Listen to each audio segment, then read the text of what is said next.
Então o assunto de João nesta pregação que se segue apresenta pelo menos 2 grandes argumentos que eu quero compartilhar com os irmãos nessa noite.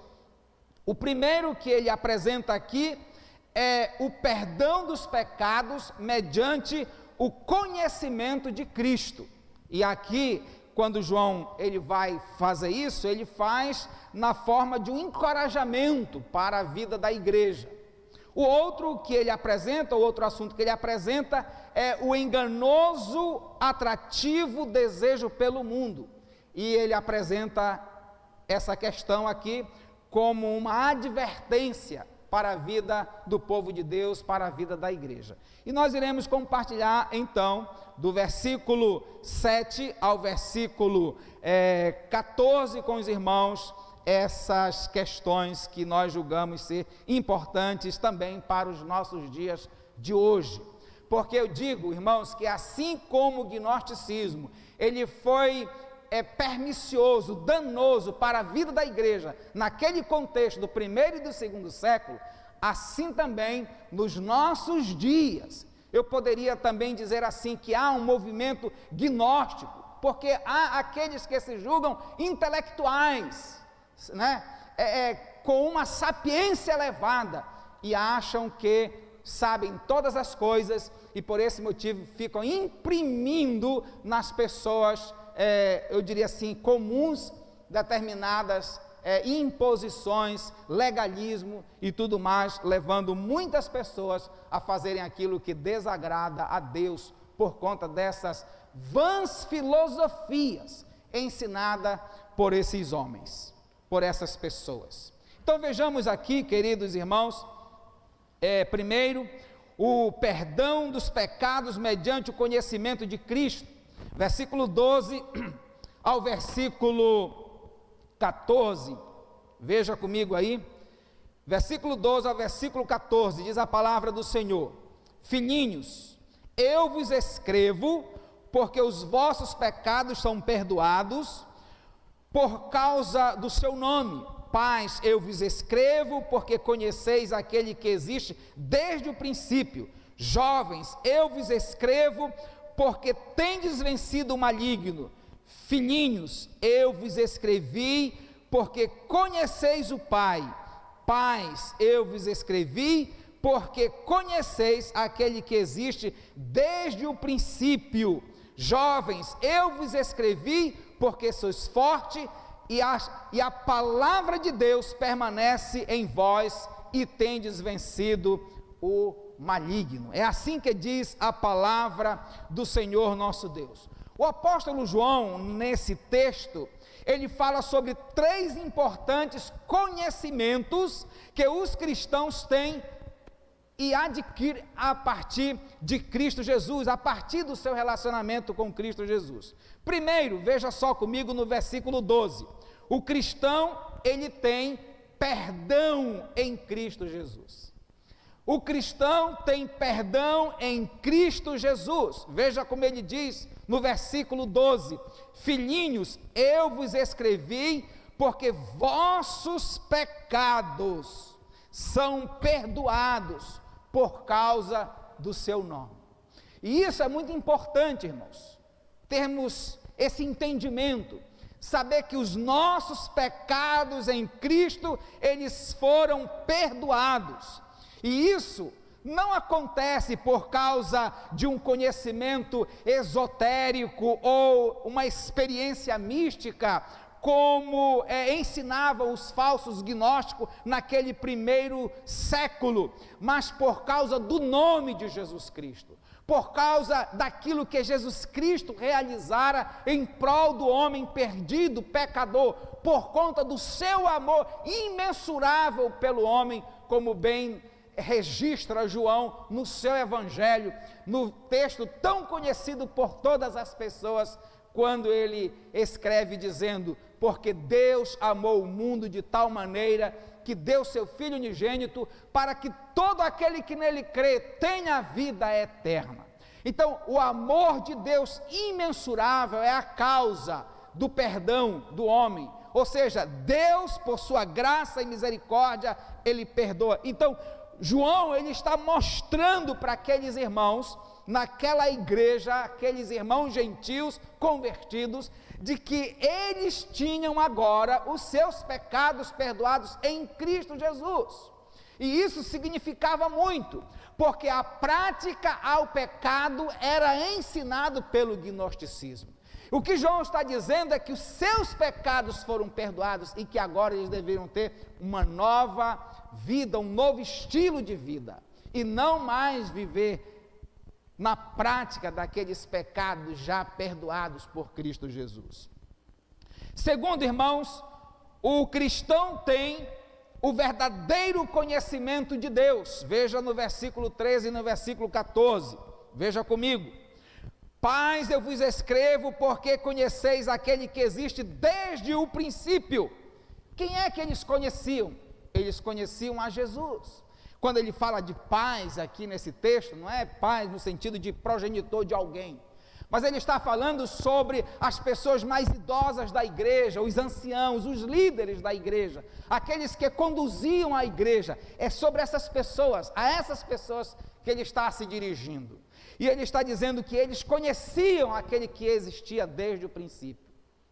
Então é muito importante sabermos que a nossa fé ela é firmada nesse que existe desde a eternidade, sempre existiu. E ele está chamando então a atenção dessas pessoas para este fato importante. É por esse motivo que ele diz: pais, eu vos escrevo porque conheceis aquele que existe desde o princípio. Depois ele usa outra expressão, filhinhos, e quando ele fala filhinhos, não está falando para crianças, mas está falando para aquelas pessoas talvez recém-convertidas, ou aquelas pessoas recém-chegadas na igreja, ou mesmo os jovens. Quando ele vai dizer aqui, filhinhos, eu vos escrevi porque conheceis o Pai. Pais, eu vos escrevi porque conheceis aquele que existe desde o princípio. João, ele escreve aos crentes para mostrar-lhes que o verdadeiro conhecimento de Deus não é privilégio dos gnósticos, não era privilégio dos gnósticos, mas era dos crentes salvos por Jesus Cristo. Não é um conhecimento teórico ou apenas intelectual, trata-se de um conhecimento experimental, relacional, profundo com o Salvador. Quando ele falava desse conhecimento, ele está falando algo que acontece por conta de um relacionamento. É como a vida cristã, irmãos. Quanto mais nós nos relacionamos com Deus por intermédio da sua palavra, quanto mais nós nos dedicamos à prática da oração, quanto mais nós nos dedicamos à parte, à contemplação, porque o crente ele tem que exercitar a sua contemplação. O que é contemplar? É contemplar, certo? É você parar, é você se quietar um momento e começar a pensar naquilo que Deus é, naquilo que Deus faz, naquilo que Deus tem proposto. É parar para pensar, é permitir que seu espírito, certo, vá à presença de Deus naquele momento de quietude. O crente ele tem que parar um pouco, ele tem que estacionar um pouco, tem que se quietar dessa movimentação constante, desse ativismo, e parar para ter um momento de comunhão com Deus, uma vida relacional com Deus, porque esse conhecimento advém desses relacionamentos, é algo real. Se você não para se relacionar com Deus, Deus vai ser sempre um estranho para você. Mas quando você para e começa a se envolver com a sua palavra, quando você começa a mergulhar no conhecimento da palavra de Deus, você começa a conhecer mais a Deus, você começa a conhecer a vontade de Deus, você começa a conhecer os planos de Deus, os propósitos de Deus para a sua vida, porque tudo Ele tem revelado na sua palavra. Então isso é muito importante, meus queridos, para as nossas vidas. Então, a experiência, o conhecimento que nós temos, ele é um conhecimento advindo das nossas experiências com Deus, mediante a sua palavra e também através do nosso relacionamento, ou seja, da nossa vida relacional com Deus. Mas João também fala de um terceiro. Ele fala: o cristão tem a força vitoriosa contra o maligno. Contra o maligno, veja só. Ele fala também no versículo 13, no versículo 14, quando ele diz: jovens, eu vos escrevo porque tendes vencido o maligno. Tendes vencido o maligno. Jovens, eu vos escrevi porque sois forte e a palavra de Deus permanece em vós e tendes vencido o maligno. Isso é muita coisa, irmãos. Não é simples. A palavra de Deus diz que você tem a potencialidade do Espírito Santo na sua vida. Deus lhe concedeu, Deus lhe deu, estudamos sobre isso. Quando você se converteu, você recebeu o Espírito Santo, o dom do Espírito Santo, para lhe fortalecer a alma, para lhe fortalecer a fé, para fortalecer o seu relacionamento com Deus. E a palavra está dizendo que você tem vencido o maligno, tem vencido o maligno. Os jovens são fortes, não por causa da sua força física, eles são fortes por causa de sua audácia. Eles estão fortes porque a palavra de Deus permanece neles. Eles têm vencido o maligno, não fiados, porque a palavra de Deus não é fiados na sua audácia, mas porque a palavra de Deus permanece em suas vidas. Para você ver aqui, querido irmão, a importância da palavra de Deus. É a palavra que vence o maligno. Isso me faz lembrar, irmãos, da tentação de Jesus. Quando Jesus foi levado para ser tentado pelo diabo no deserto, a Bíblia diz que 3 vezes Satanás investiu contra Jesus. E o interessante é que o maligno também usou a Escritura. Sempre ele falava, quando ele tentava Jesus, ele dizia: está escrito, está escrito. Mas Jesus também respondia da mesma forma: também está escrito. Porque Jesus, ele mostra, é uma questão didática isso, irmãos. Lembrando que todos os atos de Jesus registrados na Escritura são didáticos, para ensinar a igreja, para ensinar o povo a como fazer. Jesus não precisava dizer para Satanás: está escrito. Jesus não precisava ser provado para mostrar a sua potencialidade e o seu poder, mas tudo isso ele fez para ensinar a sua igreja, para ensinar o seu povo como vencer, como ser triunfante, como proceder diante das dificuldades e dos problemas enfrentados. Então, por conta disso, e Jesus usa a palavra. Então, para você ver como a palavra de Deus ela é importante na vida do seu povo, é por esse motivo que nós precisamos ler a Escritura. Ler a Escritura todo dia, constantemente, buscando nela a força, buscando nela o refúgio, buscando nela o alimento para as nossas almas, para nos fortalecer, porque é ela, queridos irmãos, que nos habilita a cada dia vencermos as provações. Quando o crente lê a palavra e ele é tentado, a palavra vem à sua mente.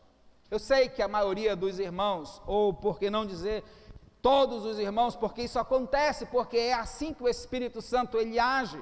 É por esse motivo que Jesus Cristo, ele disse para a sua igreja: eu vou, porque se eu não for, o Consolador não virá. E quando ele fala sobre o Espírito Santo, ele diz: olha, eu vou, e ele vos ensinará, e ele vos fará lembrar de tudo que eu vos tenho dito. E onde é que estão as palavras de Jesus, irmãos? Na Escritura. É na Escritura. Então, para nós sermos lembrados pelo Espírito Santo sobre aquilo que Jesus ensinou, nós temos que ler a Escritura. Precisamos introjetar essas palavras na nossa mente e no nosso coração, para que essa palavra, no momento certo, na hora certa, ela seja a nós revelada ou vivificada pelo Espírito Santo, irmãos. É por esse motivo que ele está falando aqui. É por esse motivo que ele está dizendo que o jovem, ele tem vencido o maligno, porque a palavra, como ele diz aqui, porque a palavra, irmãos, permanece em vós, em vós. E nós não podemos esquecer isso, irmãos. Agora, queridos irmãos, é interessante, a vitória dos cristãos sobre o maligno consiste em diversos pontos. Vejam só, primeiro, eles não vivem mais na prática do pecado, que é característica dos filhos do diabo.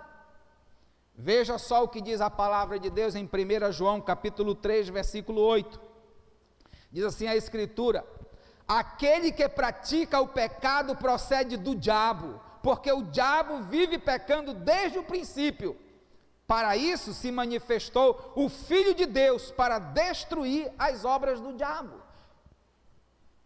Então nós precisamos entender isso.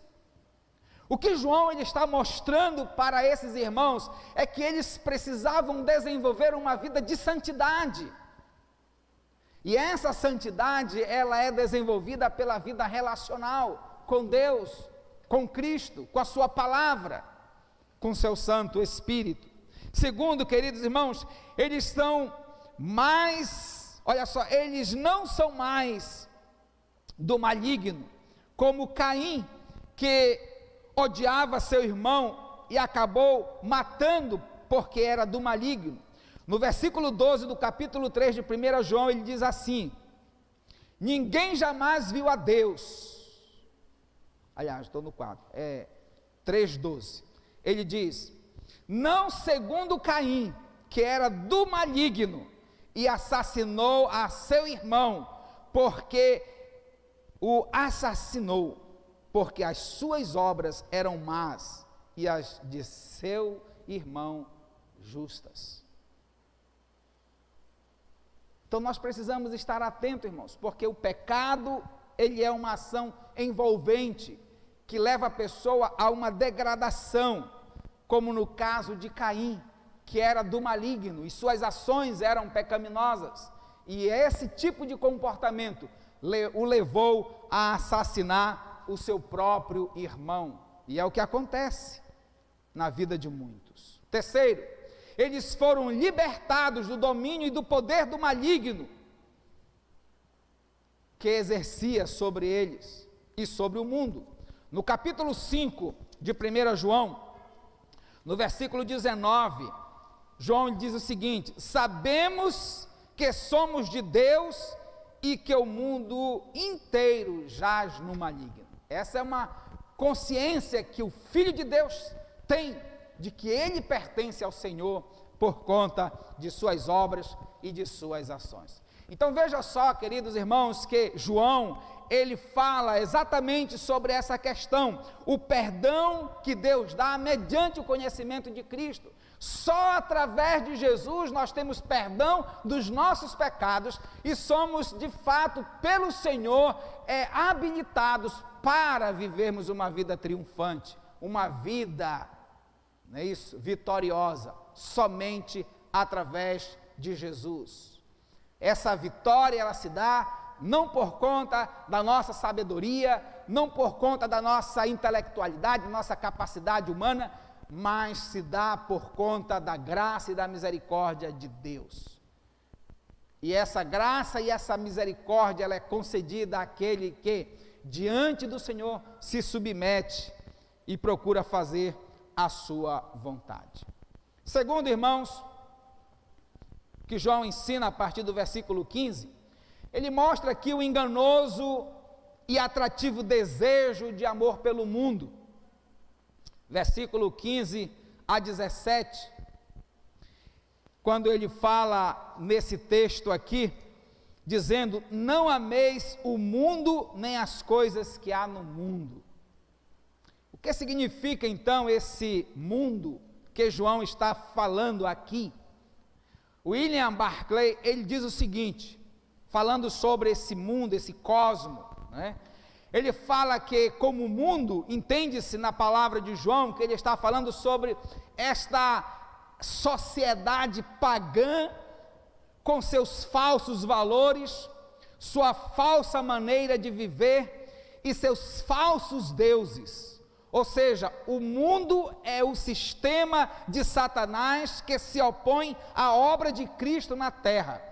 Esse sistema se opõe a tudo que é piedoso, conforme diz Barclay, e nós podemos observar no capítulo 2, no versículo 16, quando ele diz nesse texto: porque tudo que há no mundo, a concupiscência dos olhos, a concupiscência da carne e a soberba da vida não procede do Pai, mas procede do mundo, meus queridos. Então é muito importante nós sabermos a que mundo ele está se referindo.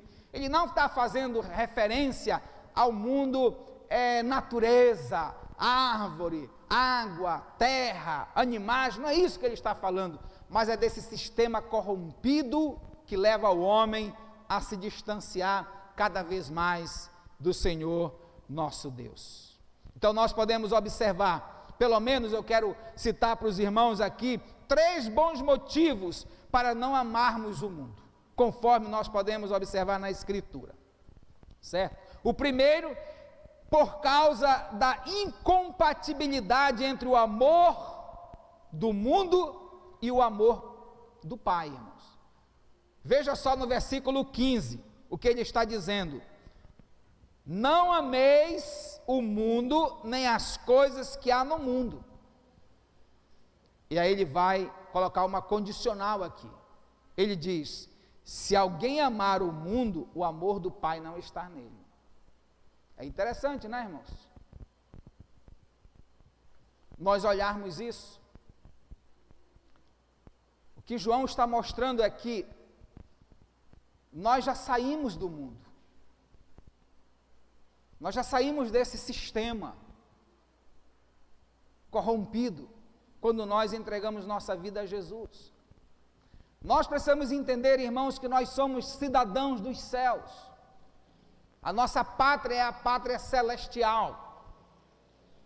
Então, quando João ele está dizendo não ameis o mundo, ele está dizendo não amem mais esse sistema pecaminoso que leva o homem para distante de Deus. Nós vamos já entender isso com mais clareza. É sobre isso que ele está dizendo. É simplesmente, queridos irmãos, impossível amar o mundo e a Deus no mesmo tempo. E o motivo disso, primeiro, nossa cidadania, ela está nos céus. Quando nós lemos Filipenses capítulo 3, vou ler com os irmãos aqui, Filipenses capítulo 3, versículo 20. Filipenses 3, 20. Diz assim a palavra do Senhor, olha aqui: pois a nossa pátria está nos céus, de onde também aguardamos o Salvador, o Senhor Jesus Cristo. Ou seja, a nossa pátria está nos céus. Esse é o primeiro motivo.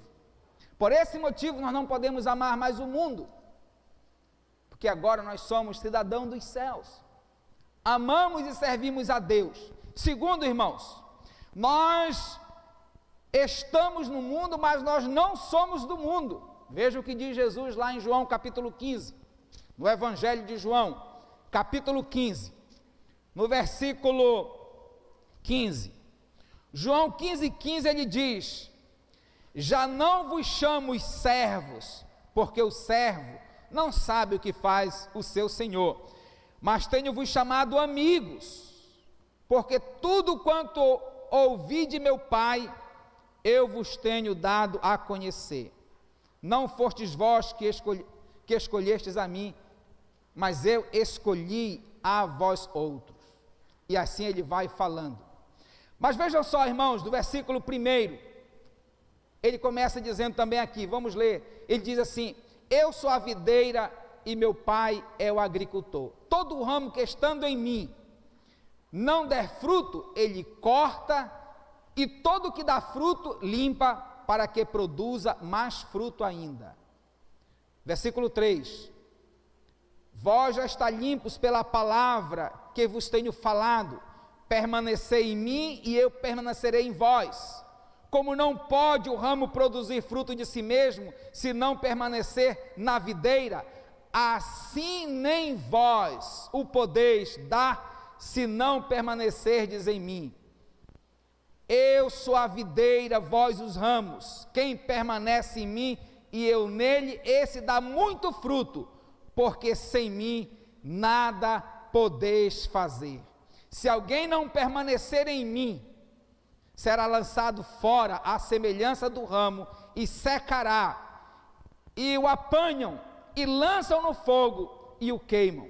Se permanecerdes em mim e as minhas palavras permanecerem em vós, pedireis o que quiserdes e vos será feito.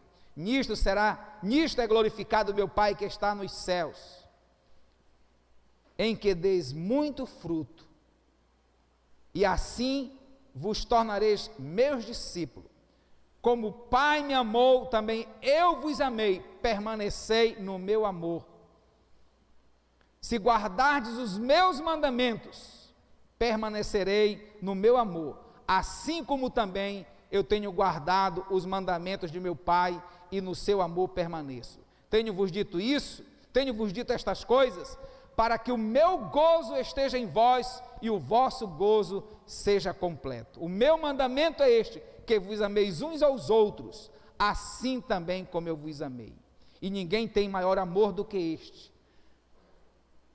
este, de dar a alguém a própria vida, em favor de seus amigos. Então é muito importante nós entendermos, queridos irmãos, a palavra de Deus. Nós precisamos entender que nós não somos mais desse mundo, nós pertencemos ao Senhor, como Ele mesmo diz, e é nele que nós devemos estar ligados, é a Ele que nós devemos amar, é a Ele que nós devemos seguir e servir.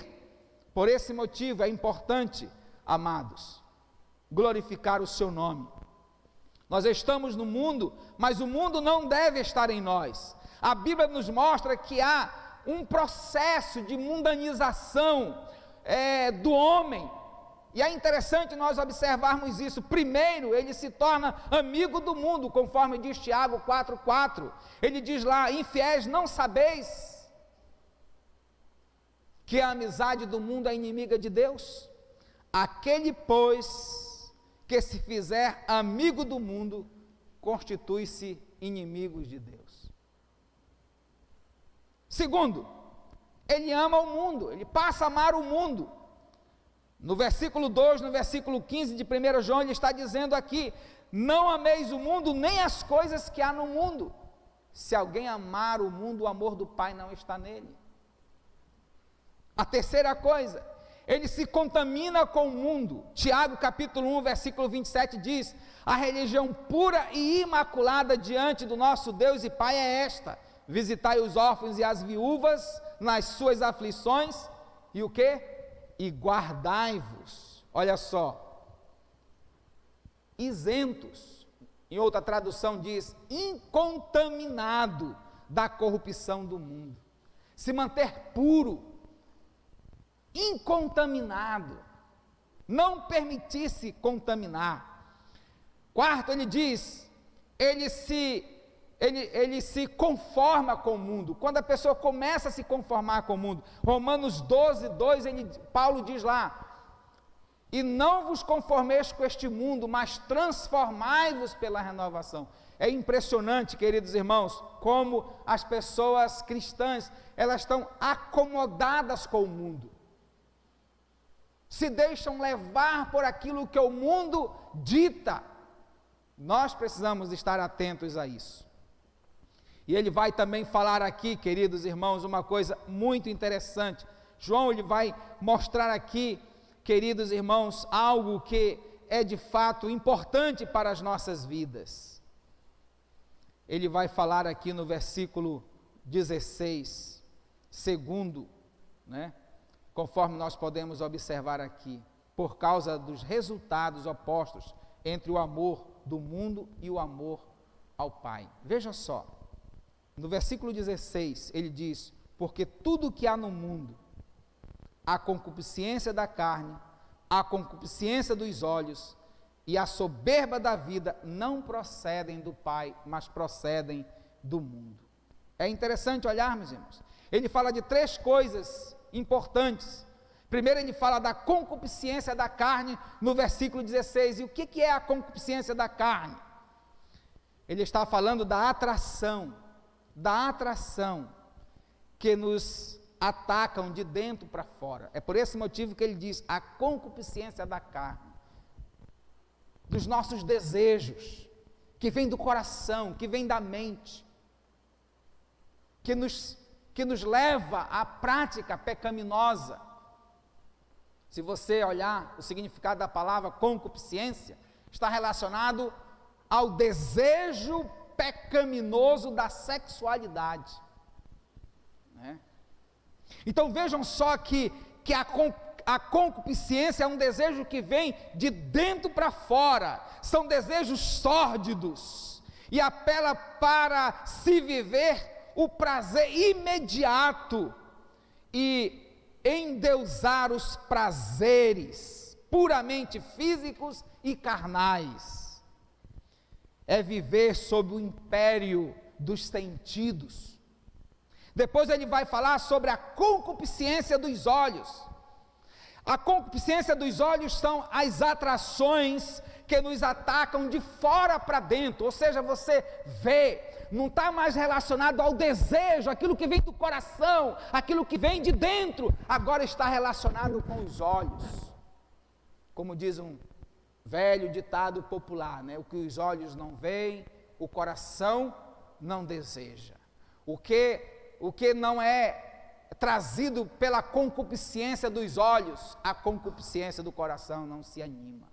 Então nós precisamos entender, irmãos, a concupiscência dos olhos são as atrações que nos atacam de fora para dentro, ou seja, a concupiscência dos olhos é a tendência de deixar-se cativar pela exibição externa das coisas, sem investigar os seus valores reais. A concupiscência dos olhos inclui o amor pela beleza, separada do amor pela bondade. É aquilo que você se encanta, você não está preocupado com o verdadeiro valor, você está preocupado com a aparência, com aquilo que é exterior. Precisamos estar atento a isso. Mas João, queridos irmãos, ele fala de uma outra coisa ainda nesse versículo, ele fala sobre a soberba da vida. Veja só, a soberba da vida. A palavra grega que descreve soberba, queridos irmãos, essa palavra só aparece novamente em Tiago 4,16.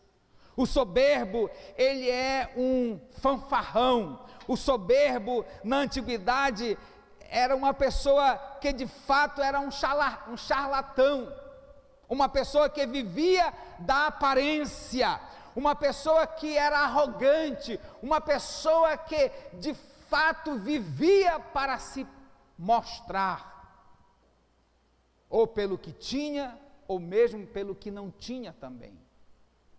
A soberba, o orgulho de uma aparência.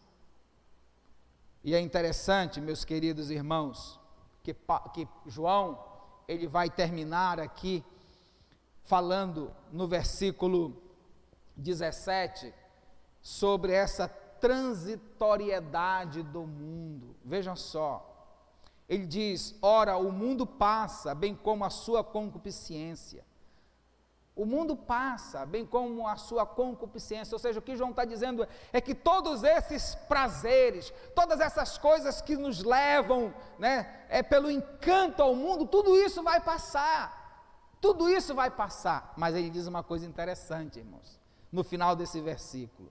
Ele diz: aquele, porém, que faz a vontade de Deus, permanece eternamente. Permanece eternamente. É interessante. João ele está dizendo que não devemos amar o mundo porque chegou a nova era. E essa era de fato presente, ela já está condenada, irmãos. O mundo e as suas trevas estão se dissipando, como diz o versículo 8 do capítulo 2, que nós já estudamos com os irmãos. Todavia vos escrevo o novo mandamento, aquilo que é verdadeiro nele e em vós, porque as trevas se vão dissipando e a verdadeira luz já brilha. Então esse mundo vai acabar, irmãos. Tudo isso que está aí, toda essa ilusão, essas coisas que encantam os homens, tudo isso vai passar, é o que João está dizendo aqui. É por isso que ele está dizendo a concupiscência dos olhos, a concupiscência da carne e a soberba da vida, tudo isso vai passar. E cadê o homem que se deixa levar pelos prazeres? Cadê o homem que se deixa levar pelos encantos? Cadê o homem soberbo? Cadê o homem orgulhoso? Se nós olharmos para a história, nós vamos poder enumerar várias pessoas que eram altivas, soberbas, cheias de si, e que acabaram sem nada, irmãos.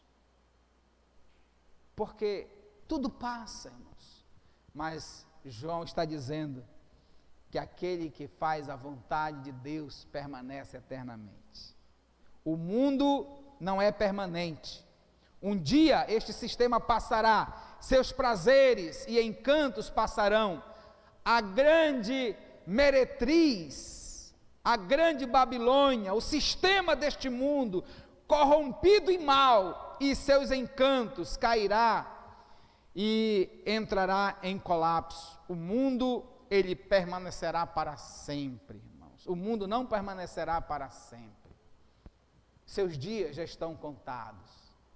Jesus está voltando, e é por esse motivo que nós precisamos estar preparados. É por esse motivo que João ele está falando para aqueles irmãos que eles devem voltar o seu amor para o Senhor. É por esse motivo que eles devem abrir seus corações e deixar Jesus reinar em suas vidas. Não ameis o mundo, nem aquilo que há no mundo. Mas ele está dizendo que o nosso amor tem que ser direcionado a Deus. Meu querido irmão, a quem é direcionado o seu amor? A quem você verdadeiramente ama? Você ama a Deus verdadeiramente? Ou você ama o mundo com seus prazeres, com seus encantos? É algo para se refletir, é algo para se analisar, é algo para pensarmos e tomarmos uma decisão. Que a sua, que a minha, que as nossas decisões sejam voltadas para um relacionamento mais íntimo e profundo com o Senhor nosso Deus, para conhecer a sua vontade, para que nós possamos então viver em obediência a Ele e viver segundo o seu querer. Em obediência, cumprindo com a sua vontade, glorificando o seu nome, desprezando o mundo com seus prazeres,